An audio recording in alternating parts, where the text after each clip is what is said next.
الحمد لله الحمد لله رب العالمين، والصلاة والسلام على سيد الأنبياء والمرسلين، وعلى آله وأصحابه وعلماء ملته وأولياء أمته أجمعين. أما بعد، أعوذ بالله من الشيطان الرجيم. بسم الله الرحمن الرحيم. محمد رسول الله والذين معه أشداء على الكفار رحماء بينهم، تراهم ركعا سجدا يبتغون فضلا من الله ورضوانا، سيماهم في وجوههم من أثر السجود. صدق الله العظيم وصدق رسوله النبي الكريم الأمين. إن الله وملائكته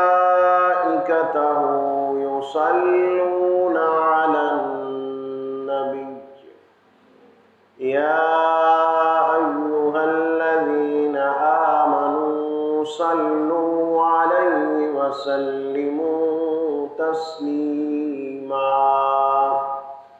درود پاک بآواز بلند. الصلاۃ والسلام علیک یا سیدی یا رسول اللہ، وعلی آلک واصحابک یا حبیب اللہ. الصلاۃ والسلام علیک یا نبی اللہ، وعلی آلک واصحابک یا نور اللہ. اللہ تبارک و تعالی جل جلالہ وعم نوالہ وأعظم شانہ وأتم برہانہ وجل ذکرہ وعز اسمہ کی حمد و ثنا، اور حضور پر نور شافع یوم النشور احمد مجتبی جناب محمد مصطفیٰ صلی اللہ تعالی علیہ وآلہ وسلم کی ذات ببرکات پر ہدیہ درود و سلام عرض کرنے کے بعد، نہایت ہی واجب الاحترام حاضرین و سامعین، آج ہماری گفتگو کا جو موضوع ہے حضرت سیدنا عثمان غنی رضی اللہ تعالی عنہ کی سیرت طیبہ کے حوالے سے ہے. حضرت عثمان غنی رضی اللہ تعالی عنہ خلفۂ راشدین میں تیسرے خلیفہ ہے، اور آپ رضی اللہ تعالی عنہ کی جو سخاوت ہے وہ بھی بے مثال ہے.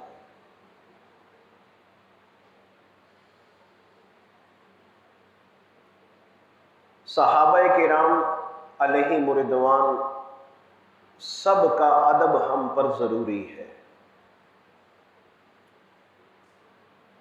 صحابہ کرام علیہم رضوان کا ذکر جب بھی کیا جائے گا ادب اور احترام کے ساتھ کیا جائے گا. جب بھی ان کا نام لیا جائے گا ادب اور احترام کے ساتھ لیا جائے گا۔ اور یاد رکھو کہ کسی بھی صحابی کی ادنا بے ادبی، گستاخی بندے کو تباہ اور برباد کر دیتی ہے۔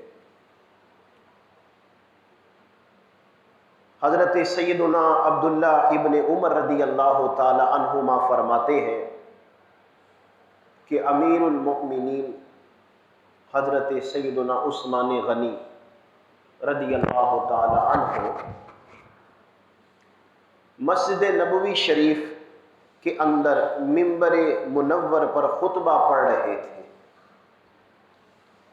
کہ اچانک ایک بدنصیب اور خبیث نفس انسان جس کا نام جہجہ غفاری تھا وہ کھڑا ہو گیا، اور آپ رضی اللہ تعالیٰ عنہ کے دست مبارک سے اس نے عصا جو ہے وہ چھین کر توڑ ڈالا۔ تو خدائے قہار و جبار جل جلالہ نے اس بے ادبی پر، اس گستاخ کو یہ سزا دی کہ اس کے ہاتھ میں مرض عاقلہ ہو گیا، اور وہ یہ سزا پا کر 1 سال کے اندر ہی مر گیا۔ تو علماء کرام نے لکھا ہے کہ یہ مرض عاقلہ ایک ایسی بیماری ہے جو انسان کی گوشت پوست کو متاثر کرتی ہے، اور جسم سے گوشت خود بخود جدا ہونا شروع ہو جاتا ہے۔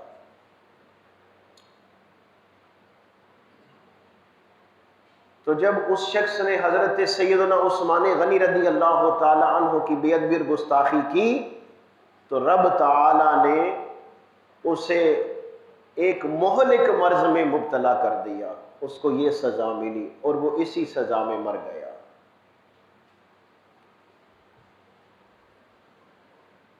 حضرت علامہ تاج الدین سبکی رحمۃ اللہ تعالی علیہ اپنی کتاب طبقات میں لکھتے ہیں کہ ایک شخص نے سرے راہ راستے میں جاتے ہوئے کسی عورت کو غلط نگاہوں سے دیکھا۔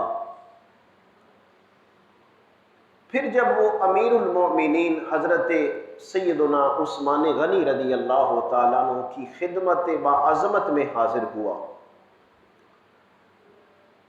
تو حضرت عثمان غنی رضی اللہ تعالیٰ عنہ نے نہایت ہی پرجلال لہجے میں فرمایا، اب جلال میں آ گئے، اور آپ نے فرمایا کہ تم لوگ ایسی حالت میں میرے سامنے آتے ہو کہ تمہاری آنکھوں میں زنا کے اثرات ہوتے ہیں۔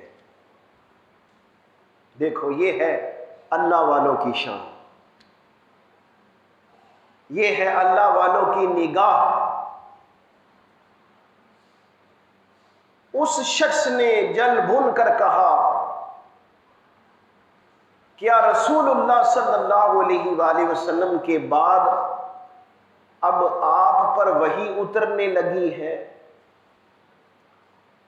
تو عثمان غنی رضی اللہ تعالی عنہ کو یہ بات کیسے معلوم ہو گئی کہ میری آنکھوں میں زنا کے اثرات ہیں؟ یہ آپ کو کیسے علم غیب ہو گیا؟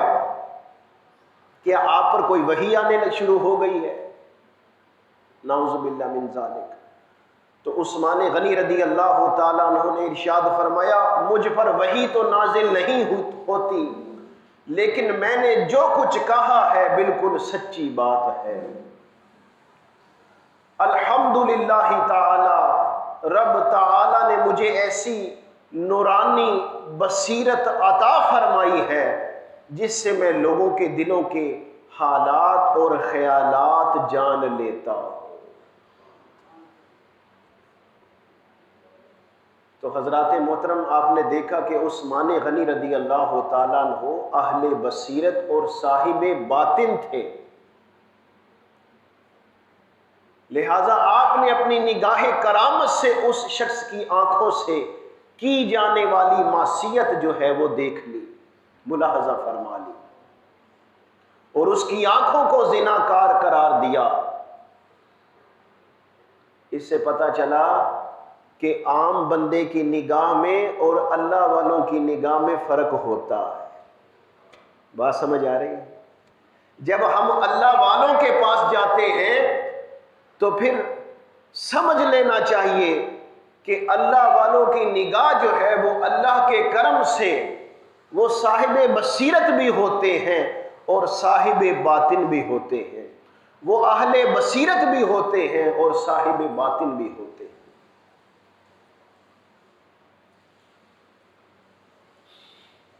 اور ہدایہ کے اندر یہ روایت موجود ہے کہ جو شخص شہوت سے کسی اجنبیہ کے حسن و جمال کو دیکھے گا، کسی اجنبیہ عورت کے حسن و جمال کو دیکھے گا، قیامت کے دن اس کی آنکھوں میں سیسا پگھلا کر ڈالا جائے گا۔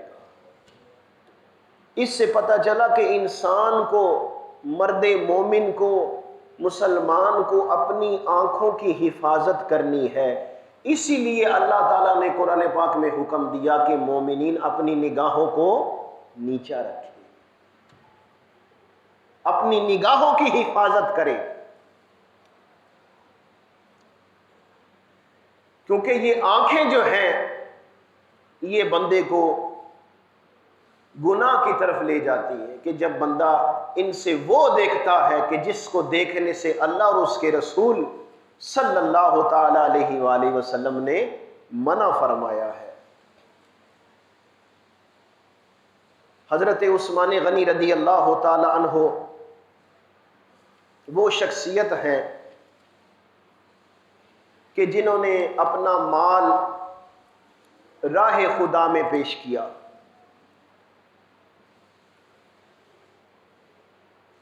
حضرت عثمان غنی رضی اللہ تعالیٰ عنہ کی شان والا بہت بلند و بالا ہے۔ آپ نے اپنی زندگی مبارک میں نبی رحمت صلی اللہ علیہ وآلہ وسلم سے 2 مرتبہ جنت خریدی ہے۔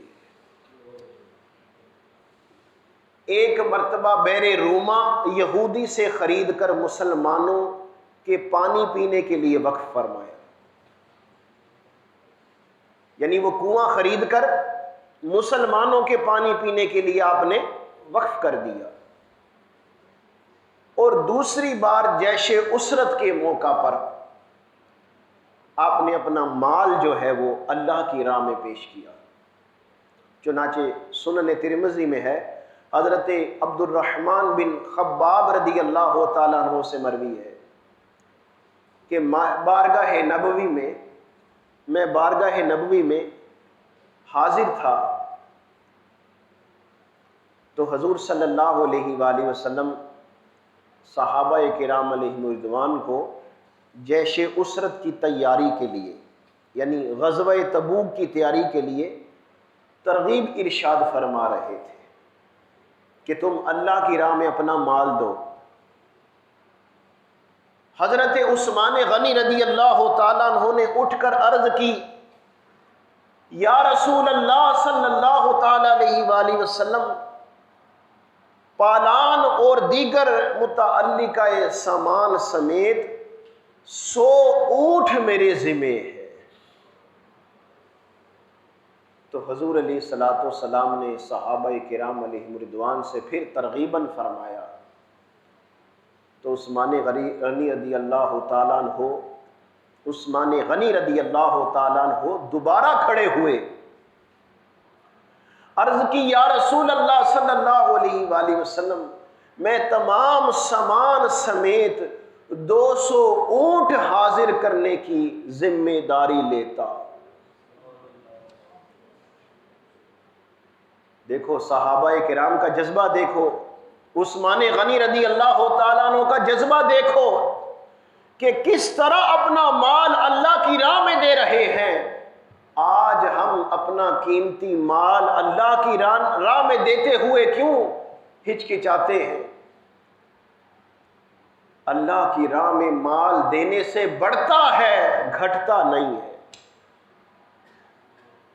عثمان غنی رضی اللہ تعالیٰ عنہ ایسے غنی نہیں بن گئے۔ جب انہوں نے یہ کہا تو حضور علیہ الصلوۃ والسلام نے صحابہ کرام کو پھر ارشاد فرمایا، صحابہ اللہ کی راہ میں اپنا مال دو۔ تو عثمان غنی رضی اللہ تعالیٰ عنہ نے عرض کی، یا رسول اللہ صلی اللہ علیہ وآلہ وسلم، میں 300 اونٹ اپنے ذمے قبول فرماتا ہوں۔ 300 اونٹ۔ پتہ چلا کہ جب بھی اللہ کی راہ میں مال دو تو اچھا مال، وہ مال جو تمہارے نفس کو پسند ہے، وہ مال جس سے تمہیں محبت ہے، وہ مال کہ جس کو تم چاہتے ہو، جس کو تم پسند کرتے ہو، جو اعلیٰ ہے، وہ مال اللہ کی راہ میں دو، گھٹیا مال نہیں، اعلیٰ مال اللہ کی راہ میں پیش کرو، اللہ کی راہ میں دو۔ اب راوی کہتے ہیں حدیث کے کہ میں نے دیکھا کہ حضور صلی اللہ علیہ وآلہ وسلم نے یہ سن کر ممبر منور سے نیچے تشریف لا کر، حضور ممبر پر تشریف فرما تھے، حضور علیہ الصلوۃ والسلام نے ممبر منور سے نیچے تشریف لا کر 2 مرتبہ فرمایا، 2 مرتبہ فرمایا، آج سے عثمان جو کچھ کرے اس پر کچھ مؤاخذہ نہیں ہے۔ حضرت عثمان غنی رضی اللہ تعالیٰ عنہ کیسے غنی ہیں، کیسی سخاوت ہے۔ امام الاسخیاء کردو عطا جذبہ سخاوت کا، امام الاسخیاء کردو عطا جذبہ سخاوت کا، نکل جائے ہمارے دل سے حب دولت فانی۔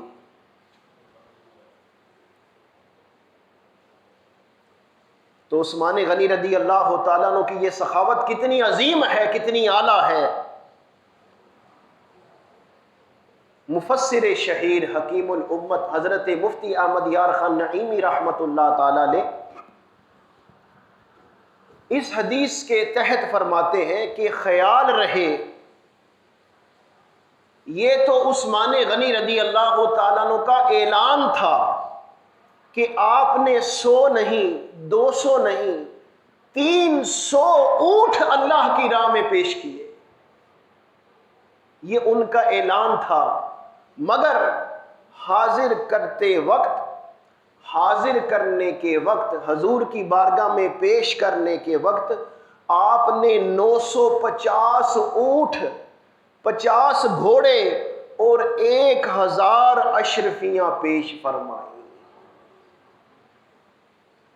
پھر بعد میں 10,000 اشرفیاں اور حضور علیہ الصلوۃ والسلام کی بارگاہ میں پیش فرمائی۔ تو عثمان غنی رضی اللہ تعالیٰ عنہ کیسے سخی ہیں، کیسی سخاوت ہے آپ کی، جو آپ اپنا مال اللہ کی راہ میں دے رہے ہیں۔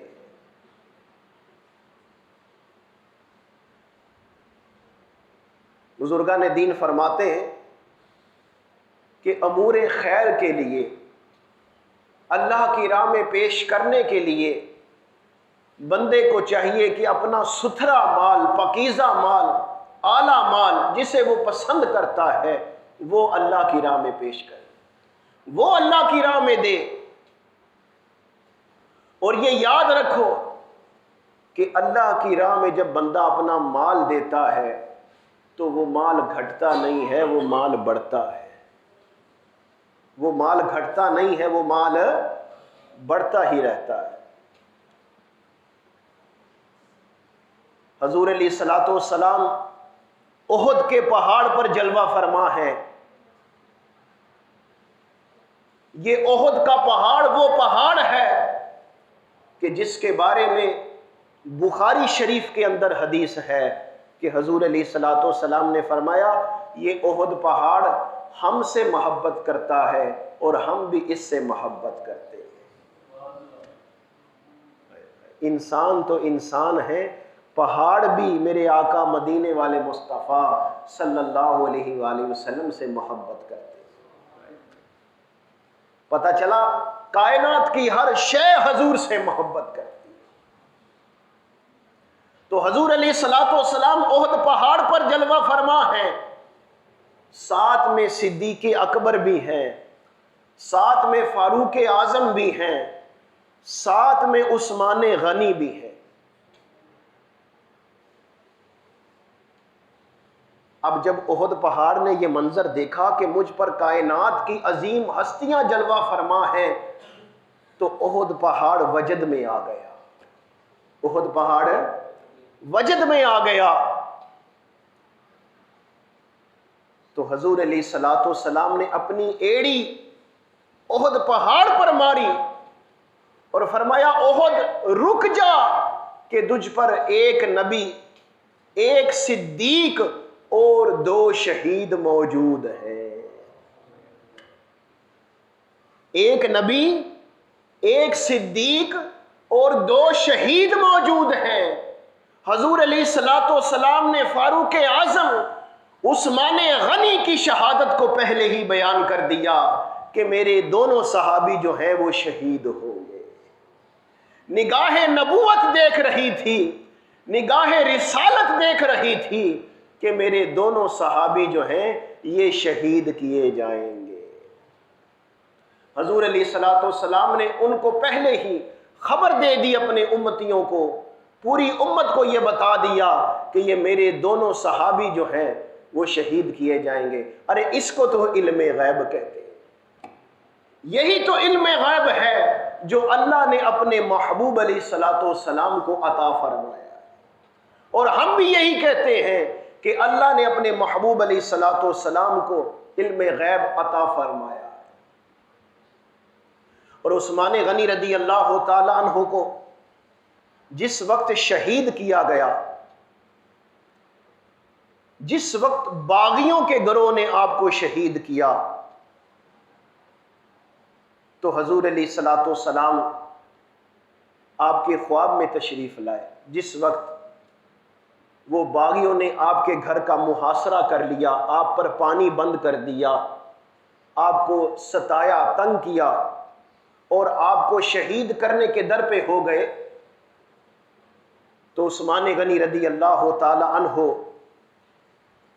خواب میں کیا دیکھتے ہیں کہ حضور علیہ الصلوۃ والسلام تشریف لائے اور فرماتے ہیں اے عثمان، ان لوگوں نے پانی بند کر کے تمہیں پیاس سے بے قرار کر دیا ہے۔ تو عثمان غنی رضی اللہ تعالیٰ عنہ فرماتے ہیں جی ہاں یا رسول اللہ صلی اللہ علیہ وآلہ وسلم۔ تو فوراً ہی حضور علیہ الصلوۃ والسلام نے ایک ڈول پانی سے بھرا ہوا میری طرف لٹکا دیا جو پانی سے بھرا ہوا تھا، تو میں اس سے سیراب ہوا، اور اب اس وقت بھی اس پانی کی ٹھنڈک اپنی چھاتیوں اور دونوں کندھوں کے درمیان محسوس کر رہا۔ پھر حضور علیہ الصلوۃ والسلام نے مجھ سے فرمایا اے عثمان، اگر تمہاری خواہش ہو تو ان لوگوں کے مقابلے میں تمہاری امداد کروں، اور اگر تم چاہو تو ہمارے پاس آ کر روزہ افطار کر لو۔ آیا جب آپ کو شہید کیا گیا اس وقت آپ روزے کی حالت میں تھے۔ فرمایا عثمان اگر چاہو تو روزہ ہمارے پاس آ کر افطار کرنا۔ حضرت عثمان غنی رضی اللہ تعالیٰ عنہ فرماتے ہیں کہ میں نے عرض کی یا رسول اللہ صلی اللہ علیہ وآلہ وسلم، آپ کے دربار پر انوار میں حاضر ہو کر روزہ افطار کرنا مجھے زیادہ عزیز ہے۔ حضرت سیدنا عبداللہ بن سلام رضی اللہ تعالیٰ عنہ فرماتے ہیں میں اس کے بعد رخصت ہو کر چلا آیا، اور اسی روز باغیوں کے گروہ نے حضرت عثمان غنی رضی اللہ تعالیٰ عنہ کو شہید کر دیا۔ اور جب آپ کو شہید کیا اس وقت آپ قرآن پاک تلاوت فرما رہے تھے۔ کیا تلاوت فرما رہے تھے؟ قرآن پاک پڑھ رہے تھے، قرآن پاک کی تلاوت کر رہے تھے۔ پتہ چلا عثمان غنی قرآن سے بھی محبت کرنے والے۔ اب ذرا نعرہ لگاؤ، ہر صحابی نبی، ہر صحابی نبی، ہر صحابی نبی، پتہ چلا حضور کا ہر صحابی جنتی ہے، یہی ہمارا ایمان ہے۔ اور عثمان غنی رضی اللہ تعالیٰ عنہ قرآن کی تلاوت کر رہے تھے جب آپ کو شہید کیا، قرآن کی تلاوت کرتے کرتے جب باغیوں نے آپ کو شہید کیا، خون کا چھینٹا اڑ کر قرآن کی آیت پر پڑا، اس وقت آپ کو شہید کر دیا۔ تو حضرات محترم، عثمان غنی رضی اللہ تعالیٰ عنہ کی ساری زندگی جو ہے وہ حضور علیہ الصلوۃ والسلام کی خدمت میں، حضور کے عشق اور محبت میں، دین اسلام کی خدمت میں گزر گئی، اور آج نام بھی ان کا بلند ہے، اور قیامت تک بھی نام ان کا بلند رہے گا جنہوں نے دین اسلام کی خدمت کی ہے۔ اللہ تبارک و تعالی ہم سب کو سمجھنے کی اور عمل کرنے کی توفیق عطا فرمائے۔ وآخر دعوانا الحمد للہ رب العالمین۔